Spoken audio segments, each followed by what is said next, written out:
Anteriormente en este canal hemos visto las mentes más siniestras y perturbadoras que ha visto México. Hemos visto sus vidas, sus crímenes, y sus destinos.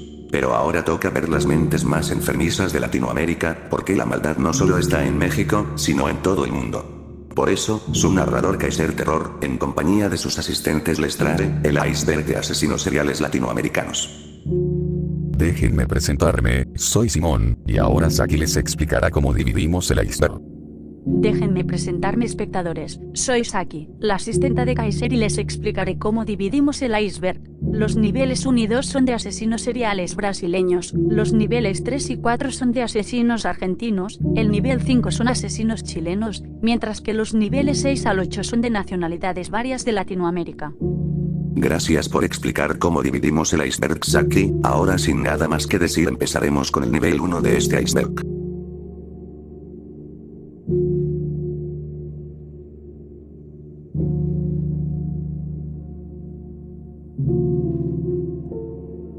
Pedro Rodríguez Filo, también conocido como Pedrito Matador, nacido en Santa Rita do Sapucaí, Minas Gerais un 30 de octubre de 1954, es un asesino en serie brasileño responsable de asesinar a 71 personas, incluyendo a 43 reos cuando ya estaba en prisión. Pero a diferencia de lo que están pensando, este asesino tenía un código de honor, su código era matar a otros asesinos, narcotraficantes y pedófilos. La vida de Pedro no fue fácil, incluso antes de nacer tuvo momentos turbios, ya que un día antes de su nacimiento su padre le dio una golpiza a su madre sufriendo una herida en el cráneo. Pedrito Matador vivió en la pobreza extrema, nunca pudo ir a la escuela, así que desde muy niño tuvo una vida marcada por la miseria, y no fue hasta que terminó por primera vez en prisión que aprendió a leer.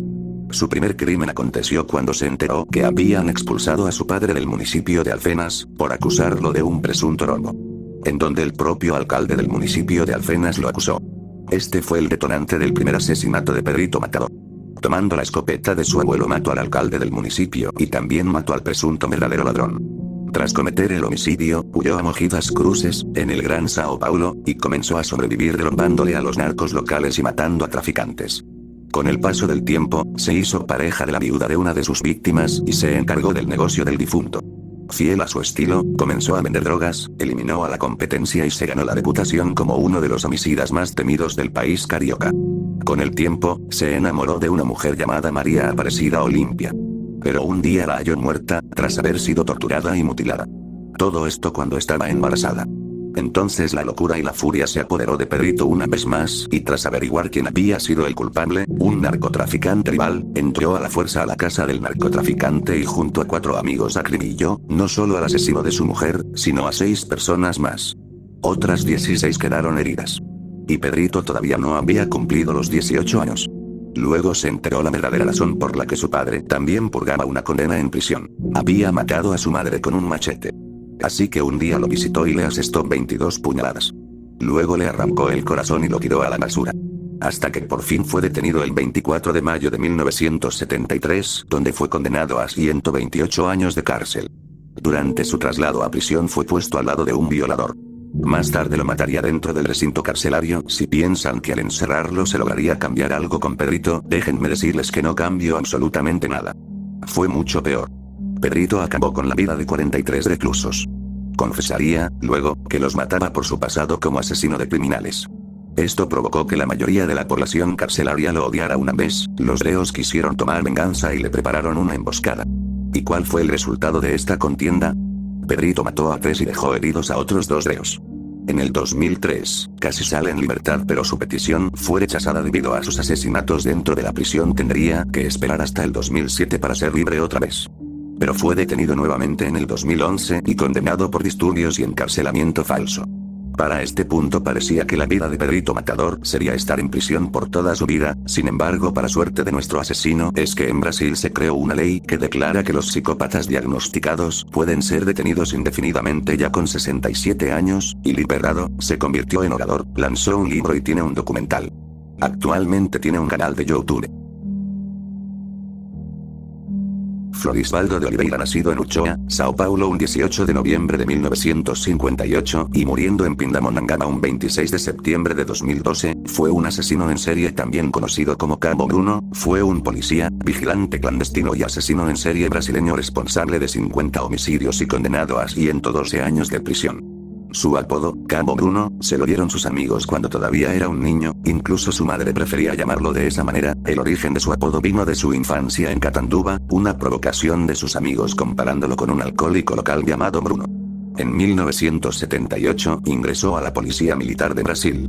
Sus primeros crímenes fueron a principios de los años 80, tras descubrir que una gran parte de los delincuentes que atrapaba y entregaba a la justicia salían en libertad a los pocos días.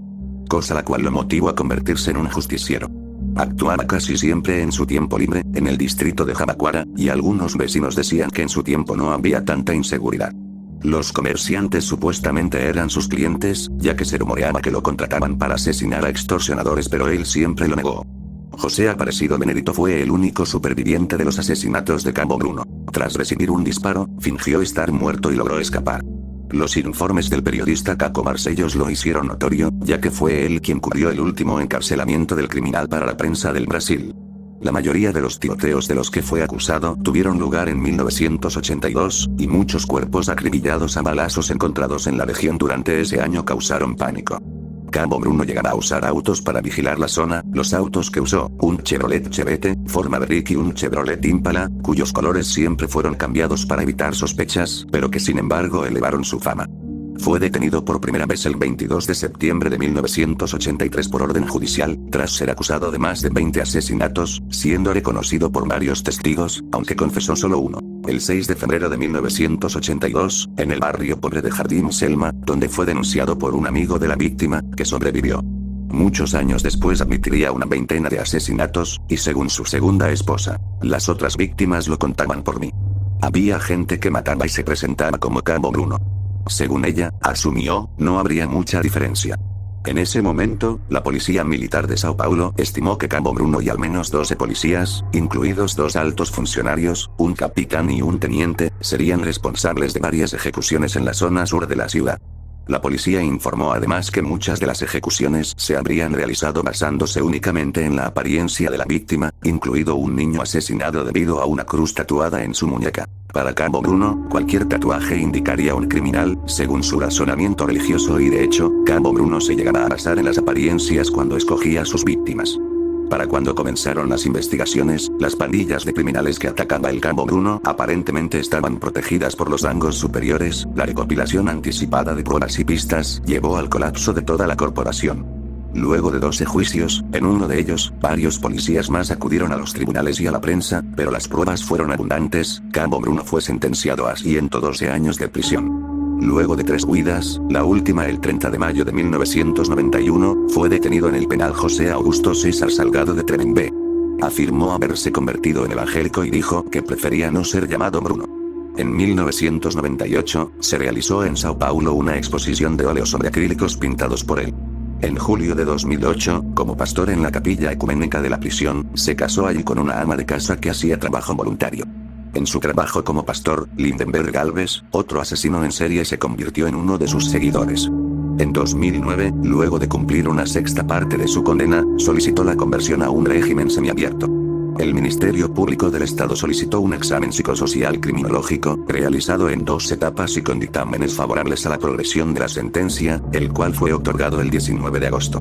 A pesar del régimen semiabierto, ese año se le negó el beneficio de la licencia temporal, que solo podía tener a partir de 2017, por su historial de fuga.